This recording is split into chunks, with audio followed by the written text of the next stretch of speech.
We received a letter from the king and queen, announcing they were on the hunt for their sons' mates, and commanded all non-mated females to present themselves to the castle during the school break.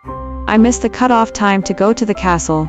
Dad and Mum still did not know I had not gone, and I wanted it to stay that way. It was another long day of meeting and being polite to another load of women Prince Mason had no interest in. It was so boring. He had heard the order his dad had given, that every unmated she-wolf would be paraded through the castle. The public seemed to thrive on knowing which woman Mason had taken out that night, and if they had gone home with him, or he had taken them to a hotel. Regardless of what people thought, he had not betted as many as the reporters had made out. When a loud bang boomed down the hallway, someone with a heavy hand banged on the front door. "We are here to collect Heather Anderson." A deep voice boomed from the front door. "We are here to take Heather to the castle, as she has failed to arrive on time and the king does not appreciate tardiness." Dad came to me in the lounge room and growled at me, something about how I had embarrassed the family, and to go with these men and do my duty, as ordered.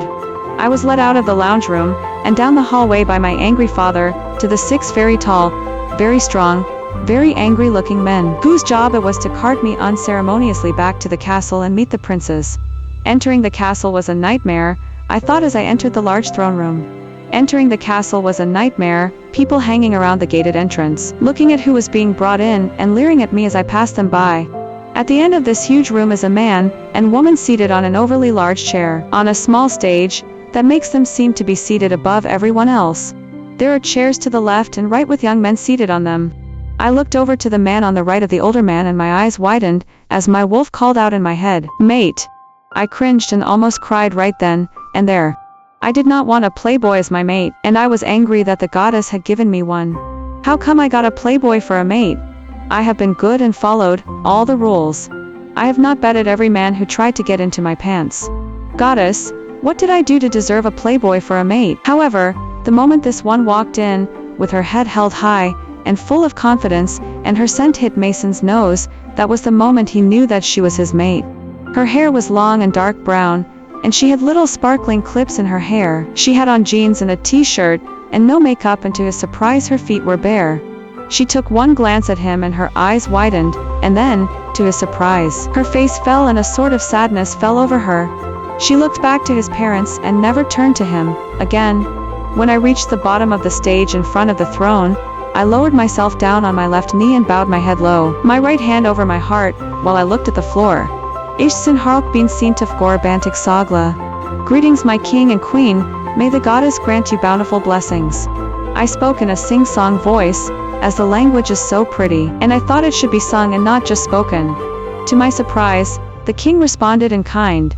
Greetings to you, young Heather, may the goddess bless you too. It has been a very long time, since I have heard the ancient language spoken so well, and clearly, I had thought none of today's youth would know, or understand it. He spoke eloquently in the old tongue. Come forward, I want a better look at you, the queen said, waving her hand at me to come forward. I rose from my kneeling position and approached the couple, head hung low to show respect, the way Dad taught me to do. Show me your face, child, the queen demanded, and I instantly obeyed.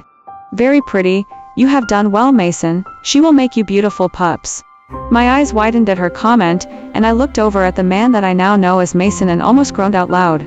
Your Majesty, you have got this wrong, I do not wish to have a playboy as a mate, I blurted out, then thought of what I had just said, and sucked in a breath, waiting for her response. I agree with you child, having a playboy, as you call him, as a mate is not nice for a girl like yourself. You seem to have kept yourself pure, and learned the old ways, yet, the man who the goddess has given to you had not. Mum, what are you saying? That I cannot take her as my mate, the man, Mason asked the queen, flabbergasted. Not at all, son, I think you will have to earn your mate. You cannot just walk up to Heather and say you are my mate, and drag her to your bedroom like some common WE. No.